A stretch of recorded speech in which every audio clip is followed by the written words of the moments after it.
Lebih aman ya kalau misalnya ada panduan gurunya ya Pak Adi ya. Jauh lebih aman karena ada yang bilang meditasi itu sama dengan kuasa gelap.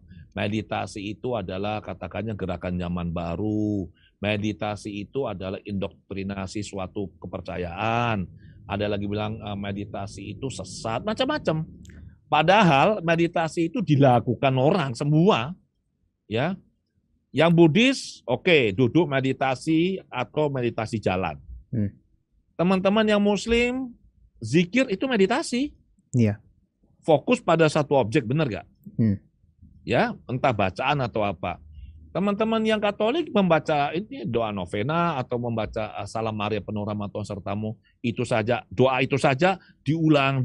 Itu adalah meditasi. Nah, saya tidak mau masuk ke dalam ranah yang sifatnya subjektif, ranah yang sifatnya keimanan ya. Itu sebabnya kenapa saya belajar ke Amerika, ke Berkeley, itu jumpa dengan almarhumah guru saya, Anna Weiss. Anna Weiss ini adalah murid dari Maxwell Cates, seorang ilmuwan, fisisis juga dari meditator juga dari Inggris. Dia belajar selama 8 tahun, kemudian setelahnya pulang ke Amerika, meneruskan praktek dan risetnya selama 35 tahun. Jadi saya bertemu dengan beliau sebelum beliau berpulang ya. Saya di Berkeley, saya belajar one on one. Yang saya suka dari mereka adalah di barat itu, mereka menggunakan alat untuk memvalidasi, bukan teknik. Dan ini langsung mengingatkan saya pada apa yang dinyatakan oleh guru saya juga, yang mulia Bante Utama Mahatera. Bante Utama dulu sekali pernah bilang begini, meditasi itu seperti Anda mau masuk rumah. Anda mau lewat pintu depan, silakan. Lewat jendela, silakan. Mau lewat membobol genteng, baru masuk, silakan. Anda mau lewat gali terowongan dari bawah tanah, silakan. Terserah mau caranya bagaimana. Yang jelas adalah kalau Anda sudah masuk ke rumah, Anda akan ketemu hal yang sama. Itu kan kondisi kesadaran sebenarnya yang beliau maksudkan. Ya. Jadi kalau kita mengerti ini, maka sebenarnya meditasi adalah hal yang sangat menyenangkan. Anna Weiss selama 35 tahun itu mengukur gelombang otaknya orang. Ada yogi, suami, meditator, ada yang sudah meditasi selama 12 tahun juga tidak bisa masuk melakukan meditasi Transcendental Meditation TM. Tidak bisa masuk. Anna Weiss bilang, oke, coba saya dipasangi ini elektroda di sini, kepalanya sini.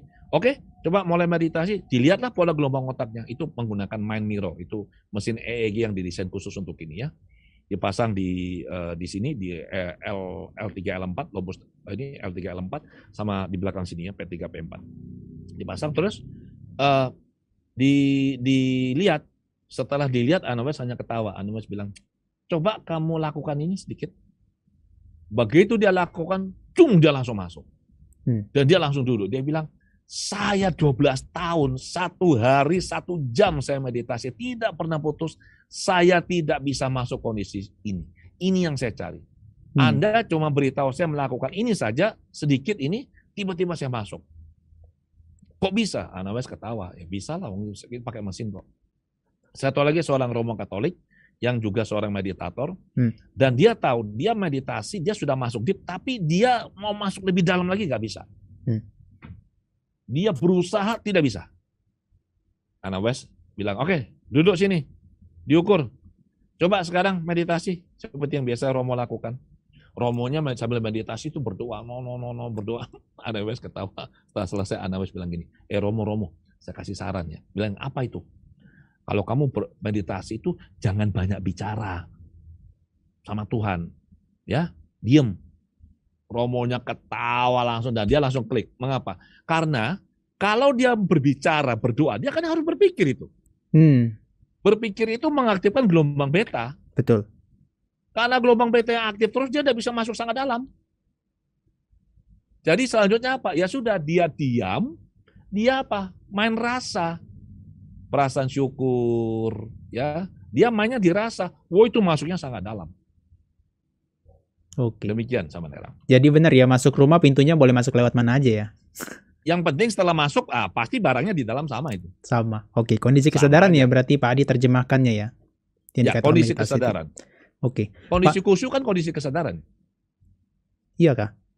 Oh iya, jadi kalau teman-teman saya yang Muslim, yang mereka ikut KLT, kemudian saya bantu relaksasi. Setelah relaksasi, saya pasangi jangkar. Saya bilang, nanti kalau sholat, sebelum sholat, aktifkan dulu jangkarnya. Begitu mereka aktifkan jangkarnya, baru mereka sholat. Waduh, mereka bilang, Pak, itu nikmatnya lu. Karena dia bisa langsung masuk ke kondisi yang sangat deep. Di kondisi deep itu, pikirannya tenang. Cuma gini sama Nera, ada hal yang menarik yang sebenarnya saya ingin uji cobakan, tapi nantilah ya. Jadi biasanya kan orang itu kalau meditasi kan susah, pikirannya lari-lari, benar kan? Iya. Nah, untuk menenangkan pikiran saja ini butuh waktu dan effort atau upaya yang luar biasa, benar? Benar. Saya biasanya agak nakal. Saya bypass yang di awal-awal itu. Jadi biasanya sih saya akan menuntun seorang subjek atau klien, saya akan menuntun dia dengan pendekatan hipnosis, dia masuk kondisi yang sangat deep, pikirannya diam, tenang. Setelah itu saya bilang, coba Anda berpikir, nggak bisa dia bilang. Pikiranku diam. Berusaha mikir coba, habis ini mau melakukan apa? Dia bilang apa? Nggak bisa. Pikirannya menjadi malas berpikir, kan begitu. Baru setelah itu dikasih objek. Oke, sekarang kamu fokus pada napas atau fokus pada gerakan perut. Ya, dan saya kasih sugesti, semakin Anda fokus pada napas atau gerakan perut, Anda semakin tercerap pada objek ini. Pikiran Anda semakin fokus, semakin tenang. Nah, saya tidak tahu apakah kalau ini akan kalau diteruskan loh, ini dia bisa masuk ke ekagata atau tidak, itu saya belum tahu. Karena saya belum pernah coba. Tapi kalau Witaka bicara piti suka, lebih dari itu, benar? Kita harus meninggalkan itu kan kalau ingin mengembangkan batin lebih lanjut. Iya, benar. Ya. Di translasi ya Pak, di ekagata tuh batinnya manunggal tadi maksudnya Pak Adi ya. Oh iya. So, maaf. Karena kan banyak yang non Buddhis kan di sini kan, Ya, jadi kurang paham. Pikiran itu menjadi apa ya? Terserap begitu kuatnya pada objek dan menyatu dia. Ya, unification of mind ya. Jadi menyatu. Ya. Pak Adi, kalau saya boleh nggak bilang kalau misalnya hipnosis itu orientasi akhirnya tidak seperti meditasi atau mindfulness. Katakanlah kalau misalnya di hipnosis atau hipnoterapi, itu adalah tujuan akhirnya untuk dia rekonstruksi memori seseorang supaya dia bisa tersembuhkan dari kesehatan gangguan mentalnya atau yang lain-lainnya seperti itu. Boleh nggak seperti itu Pak Adi? Bisa. Jadi gini, hipnoterapi ya, kalau hipnosis kan kondisi kesadaran. Jadi hipnoterapi tujuannya adalah untuk kita mencapai suatu kondisi yang lebih baik secara mental maupun emosi. Ya. Jadi misalkan orang yang tadinya stresnya bisa hilang. Orang yang katakanlah banyak pikiran, pikirannya bisa menjadi lebih tenang, ya. Nah, hipnoterapi tidak bisa membawa orang pada pencerahan. Ini saya harus luruskan dulu. Yeah. Kita membantu orang mengatasi emosi, iya. Membantu menyembuhkan kondisinya, iya. Tapi hipnoterapi tidak bisa untuk enlightenment, nggak bisa. Membantu, iya. Sangat. Karena kalau orang yang mau melatih meditasi untuk mengolah batin, supaya bisa mencapai katakanlah peningkatan kesadaran secara cepat dan diharapkan suatu saat bisa mencapai pencerahan atau enlighten, selama dia masih membawa emotional cargo, saya nggak bilang emotional baggage loh. Selama dia membawa trauma masa lalunya, membawa luka batinnya dia, membawa emosi-emosi negatifnya dia, dalam dia melakukan upaya mencapai ketenangan batin dan peningkatan kesadaran atau berujung nanti pada pencerahan, itu sangat sulit. Karena dia terganggu terus. Jadi kalau ada emosi-emosi negatif, pengalaman atau kepahitan masa lalu yang tidak baik, kalau bisa selesaikan dulu itu. Setelah itu selesai, pada saat kita duduk tenang untuk meditasi, maka itu akan menjadi jauh lebih mudah.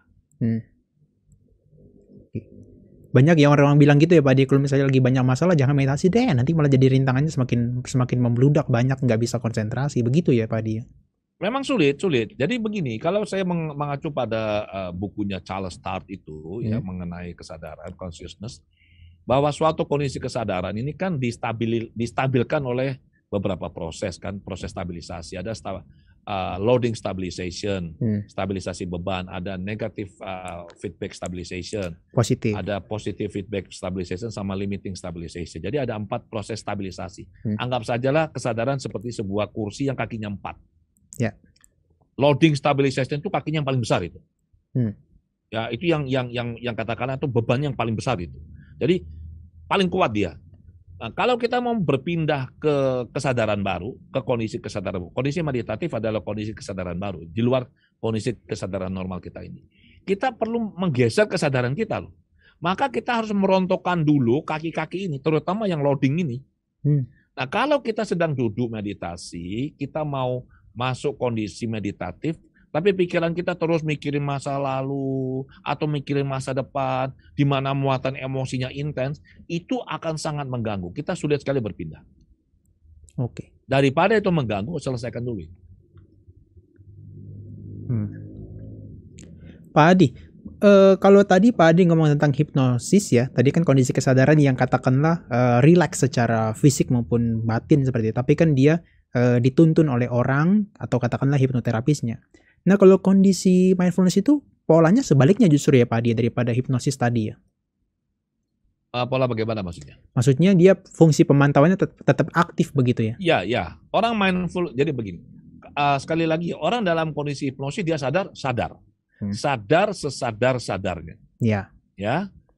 Bedanya dia dalam kondisi hipnosis, dia percaya sama si terapis, dia mengizinkan fungsi pengawasan, monitoring itu turun. Fungsi monitoring ini turun. Oke, tapi dia tetap sadar.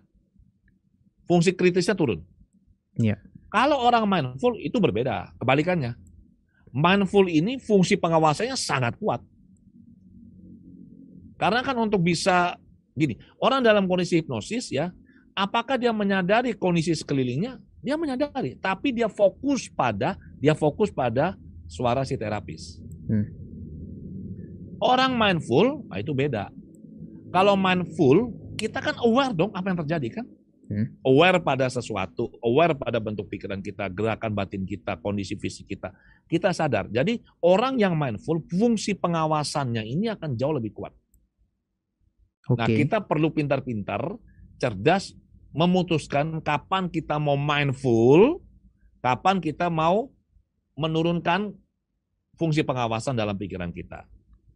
Ada nih, ini kasus nyata ini. Saya punya klien. Klien saya ini mengalami insomnia parah, tidak bisa tidur sudah bertahun-tahun. Oke. Ya, saya tanya, masalahmu apa? Kamu banyak pikiran, banyak masalah. Enggak, dia bilang. Dia bilang begini Pak Adi, ini akibat meditasi. Kok saya baru dengar sih? Saya bilang, loh kok saya baru dengar nih ada orang meditasi sampai kena insomnia, susah tidur. Gimana ceritanya? Jadi begini Pak Adi, saya kan belajar meditasi mindfulness. Ya bagus saya bilang. Terus, saya untuk selalu aware. Oh itu bagus saya bilang. Terus masalahnya di mana? Jadi begini, waktu saya mau tidur Pak Adi, saya itu aware. Saya menyadari pikiran saya menyadari diri saya, dan saya mau tahu kapan, nah ini kurang kerjaannya dia ini, kapan saya switch dari kondisi sadar ke kondisi tidur. Saya ingin tahu itu kapan. Saya bilang, kamu tidak akan bisa lakukan ini. Ya saya coba Pak Adi, akhirnya kebablasan. Sehingga setiap kali dia mau tidur, fungsi ini bekerja. Terus monitor, ini kapan dia tertidur, kapan, akhirnya nggak bisa tidur. Saya bilang, yang namanya orang tidur itu, dia melepas, bukan mengamati. Ya, Anda kemudian misi yang aware, kemudian kesadaran Anda mulai turun, mulai clear, mulai ngantuk, setengah sadar, akhirnya Anda nggak sadar, saya bilang. Lah ini pikiran Anda terus mengamati, kapan saya tidur. Dia nggak tidur, itu sampai kurus, sampai minum obat nggak bisa tidur. Itu kebablasan. Alhamdulillah itu. Oke. Bukannya bisa tidur, malah semakin nggak bisa tidur ya, kayak gitu ya. Iya, nah kita perlu sadar lah kapan kita mindful ya. Kalau kita sedang punya kondisi genting ya, katakanlah sedang dikejar anjing, jangan mindful, udah lari. Iya. Itu harus pakai insting itu sudah. Oh, saya sadar ini ada 3 ekor anjing yang beringas dengan menyeringai, mereka datang sepertinya mau menggigit saya ini. Kita lagi mikir begitu, anjingnya sudah sampai di depan kita itu. Bukannya fight or flight, malah dia rest and digest ya. Iya, enggak boleh. Jadi kita harus bijaksana kapan kita pakai mindfulness-nya kita, kapan kita ya dalam kondisi normal. Sebisa mungkin kita mindful, tapi dalam kondisi tertentu kita nggak bisa. Kita harus melepas itu, ya sudah lari. Kalau nggak gitu anjing udah lari udah. Jangan mikir panjang, udah itu sudah insting bekerja sudah itu. Nggak bisa lagi mindful itu. Oke. Pak Adi, saya mau tahu dong perspektifnya Pak Adi menerjemahkan meditasi. Kan di Buddhis kan ada dua ya. Dan bahkan saya lihat kutipannya juga ada dua. Terkait dengan samatha dan vipassana. Itu gimana perspektifnya Pak Adi dari pakar hipnoterapi terkait dengan meditasi itu? Yang samatha dan vipassana itu terjemahkan seperti apa sama Pak Adi? Jadi pemahaman saya, jadi pemahaman dari yang saya lakukan sendiri. Jadi jadi begini. Kalau meditasi samatha itu kan meditasi konsentrasi kan, pemusatan perhatian.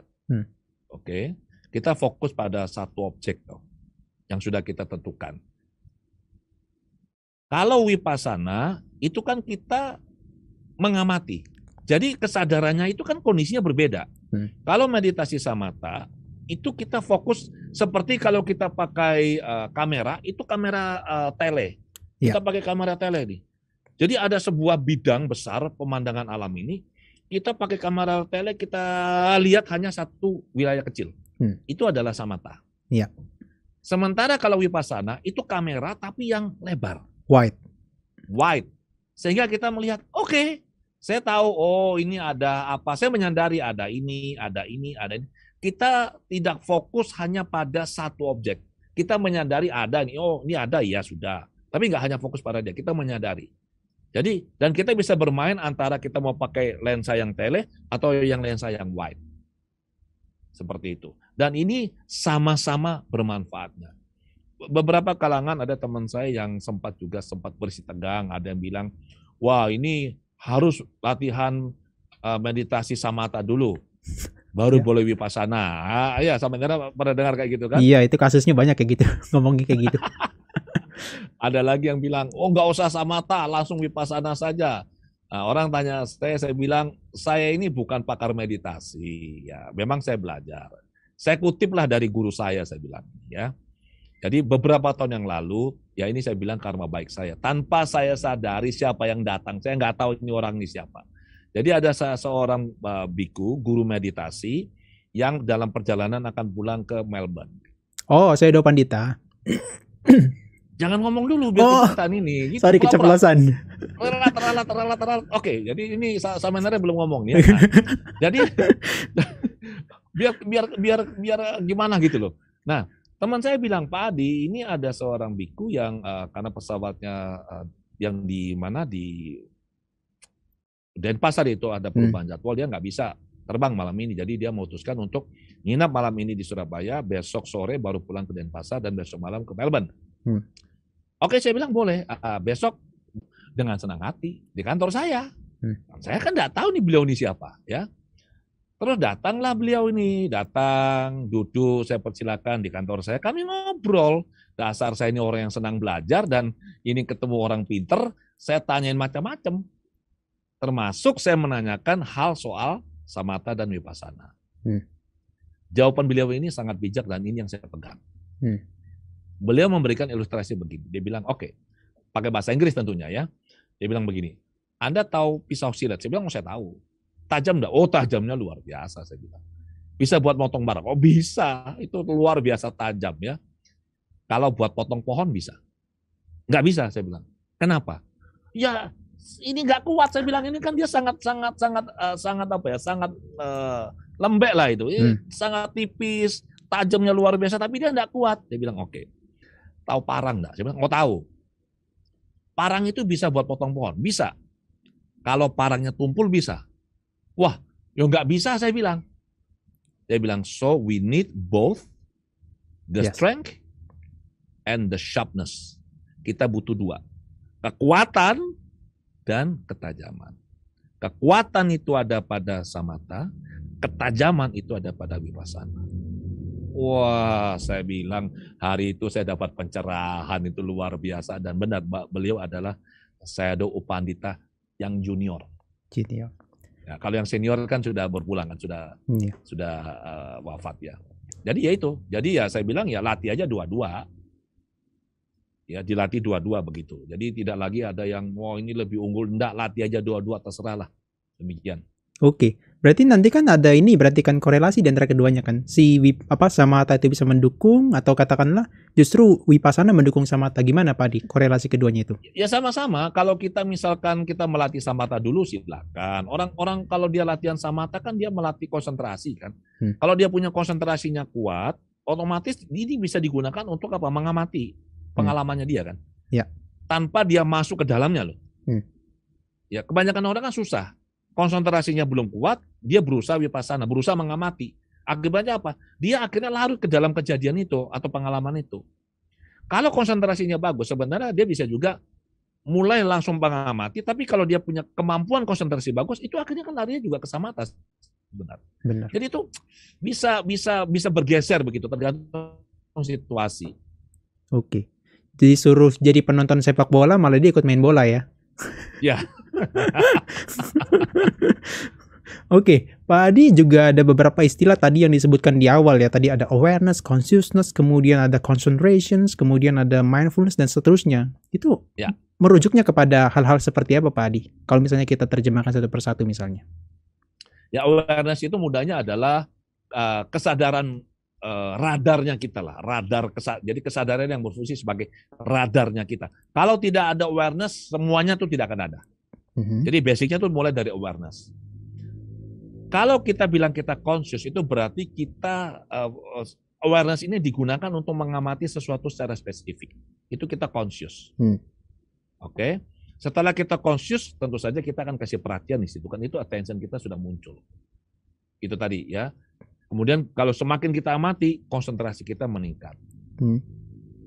Kita sadari ada apa di depan kita sadari diri kita sadari sekeliling kita, itu kita mengembangkan mindfulness.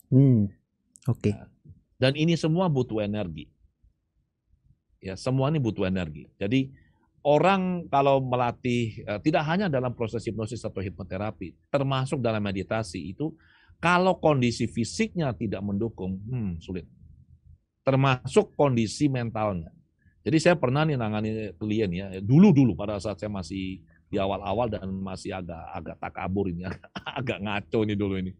Jadi ada seorang klien yang dan dari situ saya memahami apa yang terjadi pada para meditator ya. Jadi klien ini yang dia mengalami kondisi trauma, seorang wanita. Dulu pada saat kecil dia sering dipukuli orang tuanya dia, dan ini cukup traumatik.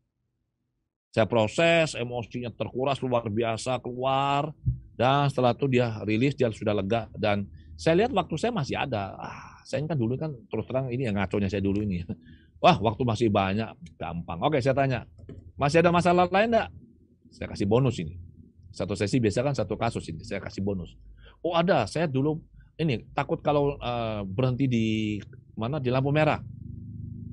Itu gampang emosi, saya proses, regresi, ketemu akar masalahnya, keluar lagi emosinya, wah pokoknya bereaksinya hebat, kelar. Udah 2 nih. Saya tanya lagi, masih ada lagi nggak? Ini bahayanya kalau sudah nggak ngerti, ngaco kayak saya ini dulu. Oh nggak boleh ya Pak Adi ya sebetulnya ya? Ini saya belum selesai bicara ini. Oke. Boleh nggak? Boleh atau tidak, ini jawabannya. Ada lagi nggak? Ada, dia bilang. Saya proses lagi. Jadi apa? Takut pisau. Alah, pisau gampang. Takut pisau. Ya, itu kalau takut fobia itu di THT, sekarang kelar. Dulu belum ada THT. Saya proses lagi. Nah, ini yang bahaya di sini. Saya bilang, oke, kamu bayangkan di depan kamu ada pisau. Dia lihat. Tiba-tiba dia histeris. Apa yang terjadi? Ternyata dia kesedot masuk ke dalam kejadian itu. Tanpa bisa dia tahan. Akhirnya dengan teknik saya tarik dia keluar dari kejadian ini. Dia sudah tenang. Masuk lagi. Itu sampai 4-5 kali. Dia keluar, kesedot masuk. Dia keluar, kesedot masuk. Saya juga mulai panik ini, keringat dingin ini. Karena saya lihat kondisinya makin lemah. Iya, terus? Badannya dingin, kondisinya makin physically, mentally.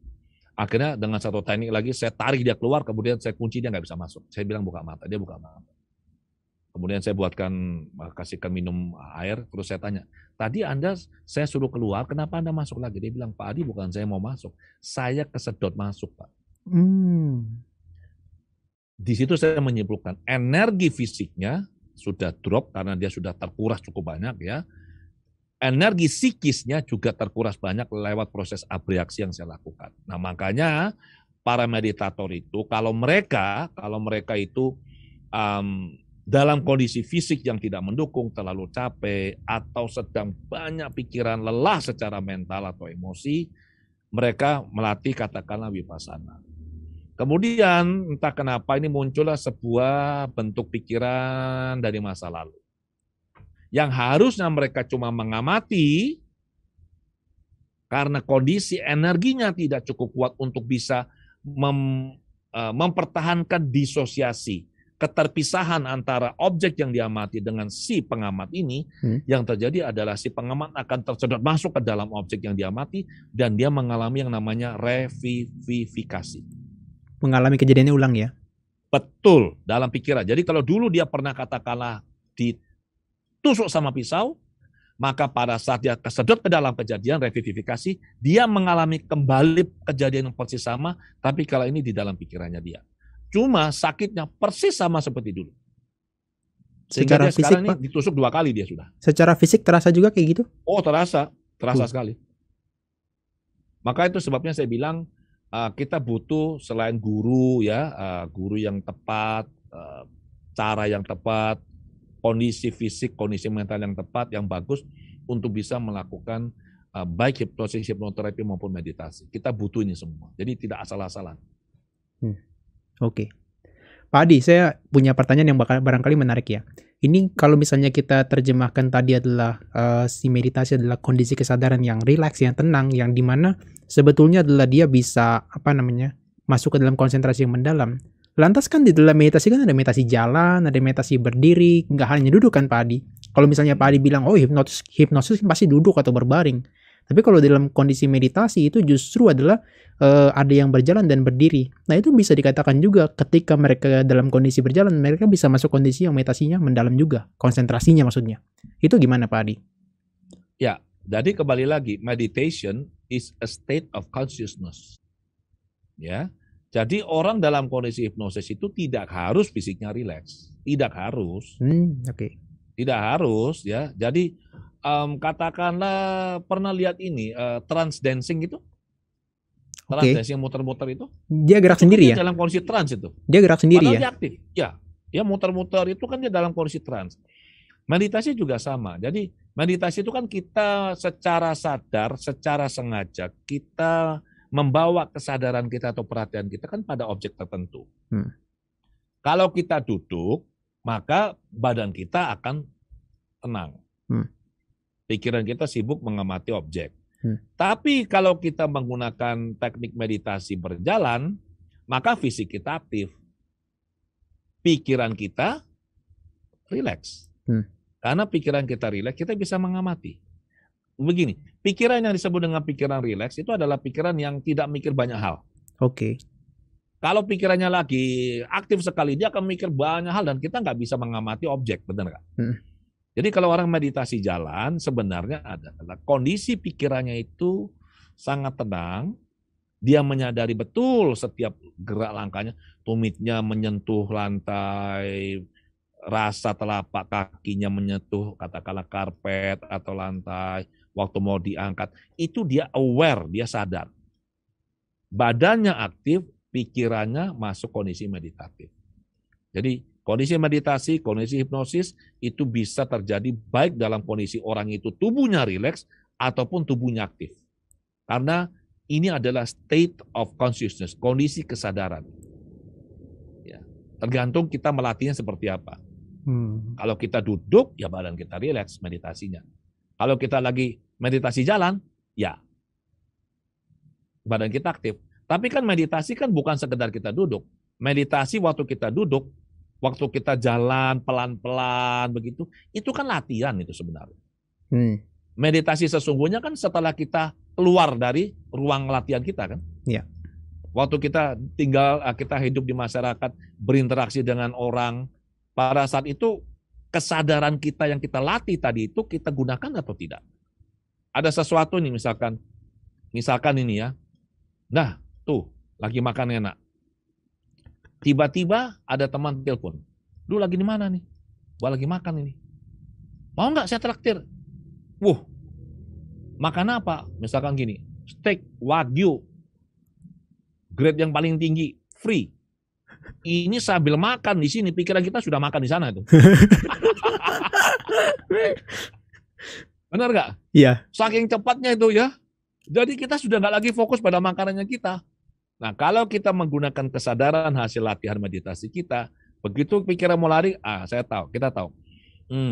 Si pikiran ini dia lagi mau membuat saya kepingin makan ini yang di sebelah sana. Padahal sekarang saya lagi makan di sini nih. Apakah harus, walaupun itu gratis? Akhirnya kita bilang, nggak usah deh. Bilang sama teman, ini saya lagi makan, kalau bisa lain kali deh. Kalau sekarang saya jelas nggak bisa, karena sekarang saya lagi makan. Wah, kalau gitu nanti hilang kesempatan. Ya sudah, kamu ngajak orang lain. Dan kita bicara gini dengan penuh kesadaran dan tanpa ada merasa, aduh sayang ya. Nah, begitu kan? Ya. Itulah sebenarnya praktik meditasi yang sesungguhnya. Kita menyadari dari momen ke momen pikiran kita, gerakan batin kita seperti itu. Makanya ada pendekatannya banyak ya Pak Adi, ada seperti mindful journaling, kemudian dengan melakukan intervensi seperti dengan pendekatan lainnya ya, dengan untuk memasuki kondisi kesadaran seperti tadi yang seperti Pak Adi jelaskan tadi ya. Ya, banyak cara memang, tapi biasanya gini, mindfulness itu hanya kita gunakan saat kondisi genting biasanya itu. Kalau kondisi berbahaya, kondisi yang menuntut katakanlah konsentrasi tinggi, baru kita pakai. Jadi kalau ada kondisi yang genting, baru kita, apa ini ya? Kita mulai kan pelan-pelan kita scanning, kita aware begitu. Atau misalkan gampangnya adalah kalau di lantai ini ada gelas yang pecah, gelas ini warnanya bening. Nah, kita akan sangat mindful itu. Kita nggak pakai sandal ini. Jalannya pasti pelan-pelan sambil merasakan ini ada pecahan apa tidak. Atau seperti kemarin itu, waktu cucu kami datang di Surabaya dan tidur di kamar kami, dan saya kan mau ngambil sesuatu di kamar. Wah, itu mindfulnya luar biasa. Buka lemari itu pelan-pelan loh, disadari betul. Buka lemari itu pelan-pelan, jangan sampai bunyi. Kalau bunyi krek, nanti dia bangun, susah kita. Ya, kemudian misalkan mau ngambil gelas ada di kamar mau minum, ambilnya mindful pelan-pelan, jangan sampai bunyi. Disadari betul ini bagaimana tutupnya diangkat, itu mindful. Hanya biasanya kondisi-kondisi begitu kita menggunakan mindfulness kita. Tapi kalau dalam keseharian biasanya orang-orang tidak mindful tapi mindful, pikirannya penuh. Mindful, pikirannya justru penuh ya. Pak Adi, saya mau tanya nih sebagai yang terakhir ya, barangkali kita bicara tentang korelasinya ya, antara si meditasi, mindfulness, kemudian hipnosis dan hipnoterapi. Saya mau tanya tentang pernyataannya Pak Adi, bahwasanya samatha itu bisa di-bypass. Padahal Pak Adi tadi menyatakan bahwasanya kita tetap harus melatih kekuatan dan juga ketajaman, samatha dan vipassana. Terus gimana nanti? Hipnoterapi ini bisa menjembatani samatha itu bisa di-bypass supaya kita bisa bervipassana. Oke. Jadi gini, salah satu hal yang membuat meditasi itu sulit adalah karena orang-orang itu sulit sekali membuat pikiran mereka diam. Ya, nah, ada cara untuk mendiamkan pikiran sebenarnya. Ya, jadi biasanya begini, pikiran ini kan susah sekali kita pegang, geraknya semaunya dia. Yang bisa kita pegang itu fisik sebenarnya. Jadi kalau kita bisa meregulasi, mengatur fisik kita supaya dia rileks, maka fisik akan mempengaruhi pikiran. Kan ada psikosoma, somasikis, kan? Psikosomatis ada somatosikis dong. Pikiran yang rileks akan membuat tubuhnya rileks. Sebaliknya tubuhnya rileks, pikirannya akan rileks. Pikiran yang rileks, pikiran yang tidak akan mikir macam-macam.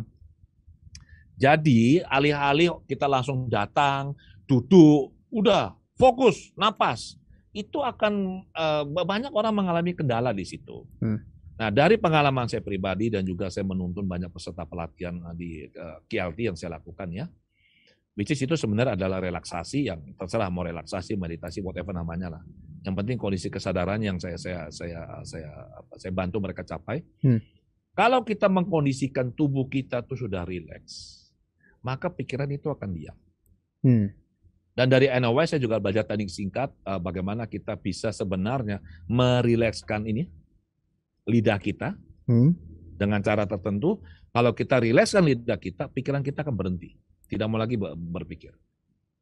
Ya, nah kalau kita sudah bisa mengkondisikan tubuh kita rileks dan mempengaruhi pikiran kita sehingga dia diam, barulah pada saat itu kita kasih objek. Maka kendala-kendala yang seharusnya tidak perlu itu sudah kita atasi semuanya. Lebih mudah bagi orang dalam kondisi seperti itu, baru dia pegang objek, pikiran sudah nggak lari-lari lagi nih. Lebih mudah dia kendalikan. Dia lebih bisa pegang objek. Daripada tiba-tiba suruh datang, suruh duduk, suruh fokus pada napasnya atau gerakan perutnya, itu biasanya susah sekali. Dan pada saat mereka sudah susah memfokuskan pikiran mereka atau pegang objek, biasanya mulai kesel, benar nggak? Nah, pada saat mereka mulai kesel, itu kan loading stabilization-nya itu meningkat. Ya. Kesel ini mempengaruhi apa? Getaran pikirannya makin kacau tuh biasanya. Akibatnya apa? Makin sulit, mereka makin kesel. Nah, sudah kayak ini lingkaran setan ini, terus saja begitu. Lama-lama mereka bilang, udah nggak usah meditasi, bikin susah aja. Jadi bukannya meditasi memberikan ketenangan, malah meditasi ini bikin pikiran kacau. Vipassana harus dilatih, karena itu proses yang harus dijalani oleh setiap orang. Kita hanya bisa belajar dengan menjalaninya sendiri. Baca buku gimana pun tidak bisa. Jadi Vipassana harus dijalani sendiri. Demikian, Samanera. Berarti itu hipnoterapi hanya mengantarkan sampai gerbangnya Vipassana? Yes. Apa yang dilakukan setelah itu? Melihat seperti di Buddhis kah? Melihat timbul tenggelamnya sesuatu atau ada yang lain? Tergantung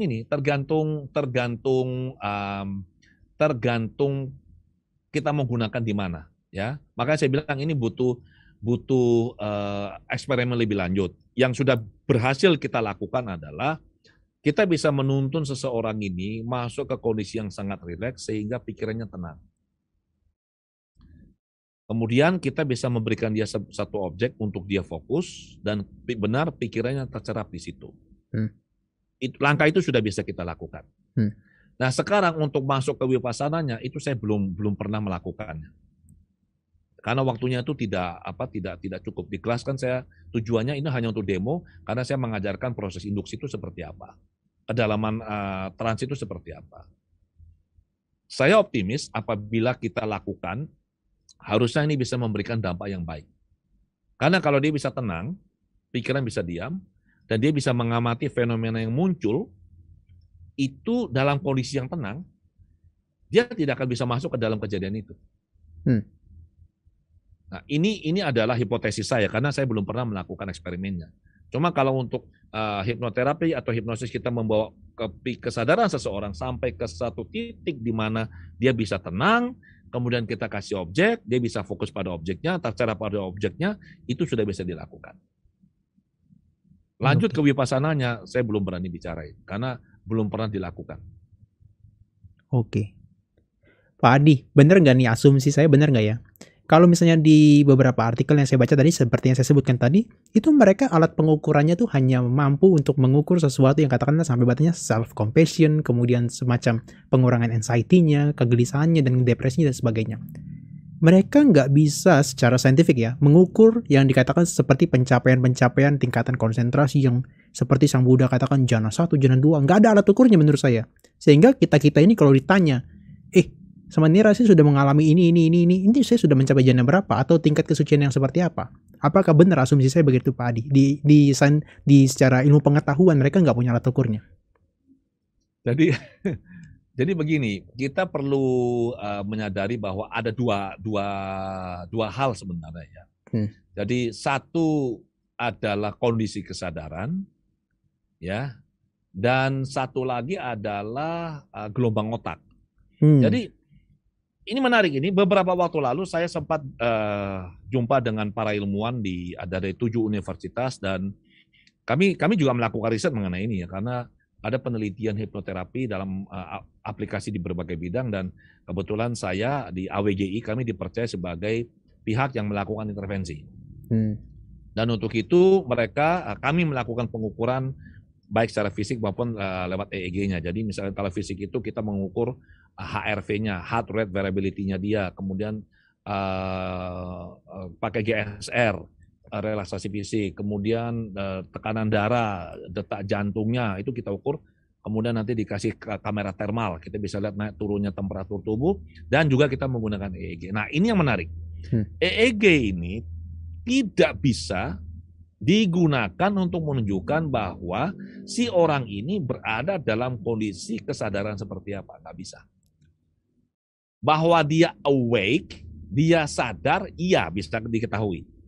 Tapi misalkan, wah ternyata dia ini kondisinya kesadarannya begini, kondisi kesadaran nggak bisa. Karena kita tidak bisa mengukur kesadaran secara menggunakan ini jalur fisik. Itu kan yang diukur kan gelombang otak sebenarnya. Dan itu tidak bisa. Ternyata ada tanya-tanya lagi. Salah satu kendalanya kita adalah salah satu kendala. Karena kan kita butuh membuat algoritmanya kan ini kan. Iya, betul. Jadi, kalau dia seperti ini, maka artinya adalah ini. Kan begitu. Wah, itu susah sekali itu.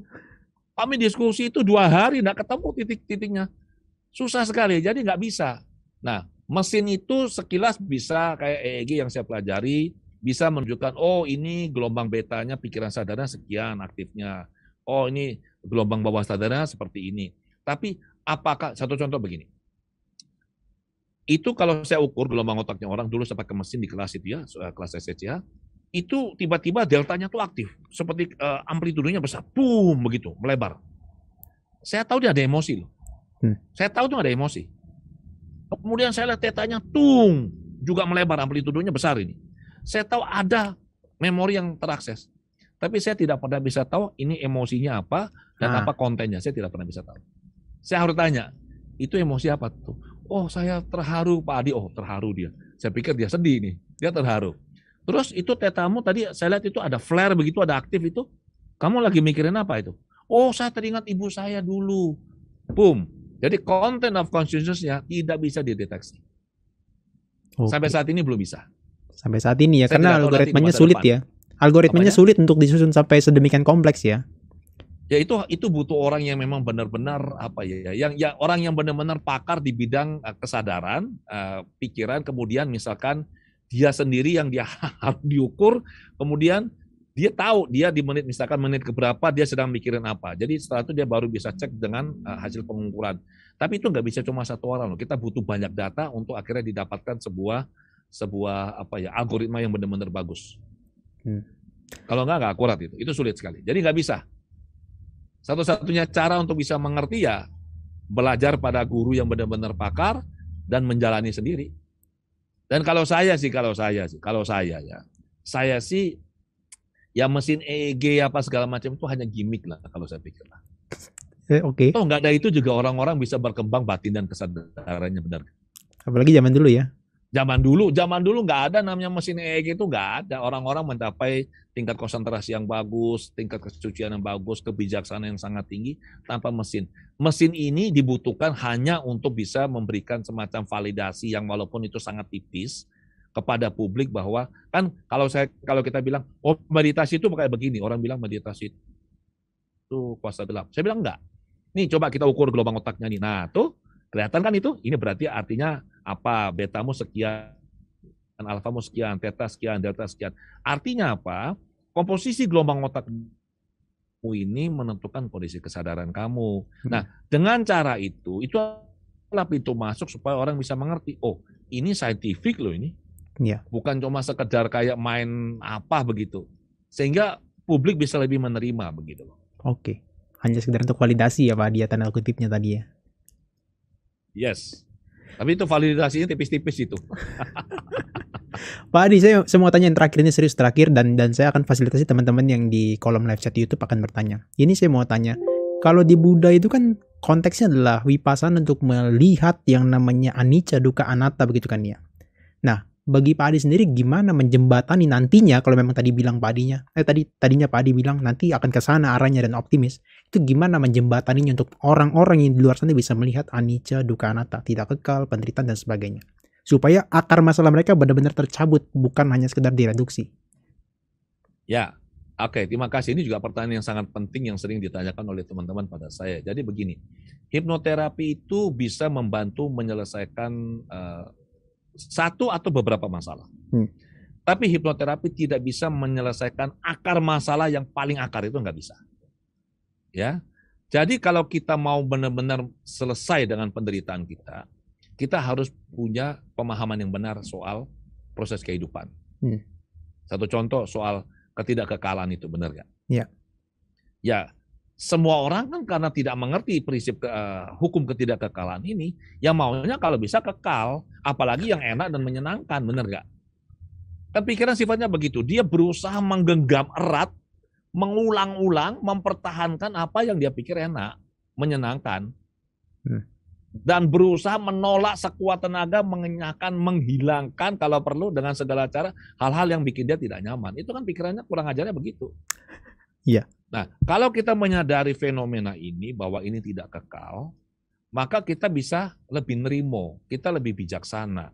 Oh ya benar ini tidak kekal. Satu contoh misalkan, ada orang yang baru beli mobil.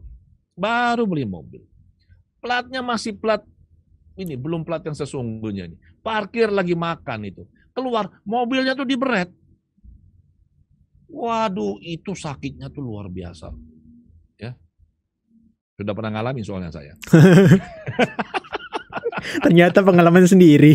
Pengalaman ini. Ya tapi setelah itu kan kita menyadari, ya ini kan nggak kekal dong, anicca, kan begitu.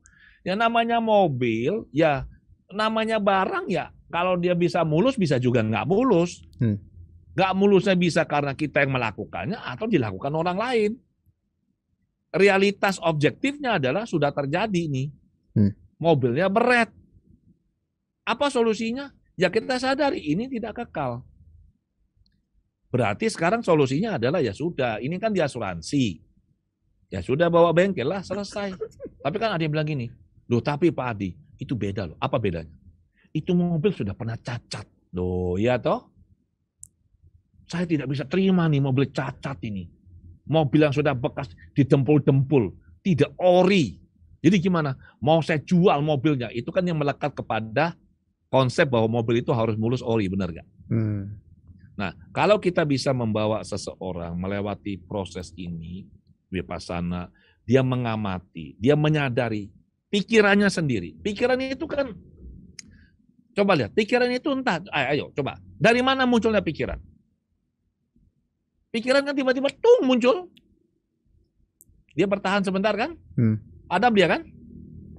Setelah padam itu apakah langsung muncul? Enggak loh, itu ada jeda loh itu. Iya. Ada jeda. Nah, jeda itu adalah kesadaran murni sebenarnya. Pure awareness di situ. Sorry, kesadaran murni. Ya, murni. Pure awareness di situ. Jadi pikiran tung muncul, bertahan, dia padam. Jeda sebentar, dia muncul lagi, bertahan, dia padam. Tapi saking cepatnya, seolah-olah dia tidak pernah berhenti. Kalau kita sudah fasih melakukan samatha, konsentrasi kita bagus, vipassana kita juga sudah oke, maka kita bisa melihat pikiran ini muncul, bertahan, tenggelam. Muncul, bertahan, tenggelam. Fisiknya kita juga, oh ada perasaan nggak enak ini. Tapi nanti setelah itu dia hilang. Emosi kita juga muncul, waduh ini kok kayaknya saya kesel sama orang ini ya. Tapi kita amati, oh ini ada perasaan, kita sadari ini ada perasaan kesal. Tapi nanti setelah itu dia hilang. Artinya segala sesuatu itu dari dada dia bisa muncul, tidak pernah bisa bertahan selamanya. Dia hanya bertahan beberapa saat, kemudian dia akan padam. Dengan pemahaman ini, maka kita bisa menjalani hidup lebih enak. Ada teman meninggalkan kita gimana? Ya sudah biasa aja. Tidak ada yang kekal kok di semesta alam ini. Kalau dulunya tidak kenal, setelah kenal menjadi sahabat, karena sesuatu hal akhirnya harus terjadi perpisahan, ya itu berarti apa? Ya sudah seperti itu harusnya jalan hidup. Nggak usah disesali. Sekarang kita untung. Besok untung lagi lah, jangan nunggu gitu kan. Saya nunggu ruginya mana? Untung lagi. Tapi kan kalau mau untung terus ya nggak bisa dong. Begitu kita mau untung lagi, kita sadari, ya maunya pikiran untung terus, karena ini kenikmatan. Tapi kalau ternyata terjadi sesuatu ya kita nggak berharap ternyata kita mengalami kerugian, ya kita sadari, ya ini adalah sebuah proses kehidupan. Sedikit cerita ya, salah satu teman saya itu melakukan trading. Kita tahu sekarang tuh Amerika lagi resesi. Ya. Dan teman saya ini orang yang luar biasa, masih muda ya. Dia sangat sukses di bidang trading. Dan berapa minggu lalu jumpa saya, kami sempat makan malam dan dia cerita, dia bilang, "Pak Adi, tahu nggak? Saya baru-baru ini saya loss 2 rumah." Saya bilang, "Berapa tuh harga 2 rumah itu?" Dia bilang, "Tuh saya habis 4 miliar." Waduh, pertama saya galaunya luar biasa. Dia bilang, waduh menyesal. Tapi akhirnya gimana? Saya rilis. Yang hebat itu istrinya malah. Isinya malah nggak ngapa-ngapain, santai saja. Dia isinya bilang gini, "Sudah tenang saja. Kamu dulu juga duitmu nggak banyak. Terus kamu trading duitmu jadi banyak. Kan kamu untung. Sekarang kalau kamu loss, ya wajar-wajar saja. Ada untung, ya ada rugi, ada rugi, ada untung. Ya itu proses. Yang penting kamu jalani hidup kamu." Wah, saya bilang istrimu lebih hebat dari kamu. Nah, jadi seperti itu sama Nera. Harapannya adalah dengan kita bisa vipassana, kita bisa mengamati fenomena-fenomena ini, fenomena batin, fisik, ya, dan kita bisa meningkatkan kesadaran kita sehingga kita bisa melihat hidup itu apa adanya gitu, bukan apa-apa kitanya. Termasuk fenomena-fenomena yang di luar. Ya. Jadi misalkan kayak ada orang di medsos lagi rame mengenai sesuatu begitu kan, ya sudah, ya kita sadari saja, yuk ada juga orang kayak begitu. Kita nggak usah larut ke dalamnya gitu loh. Oke. Demikian.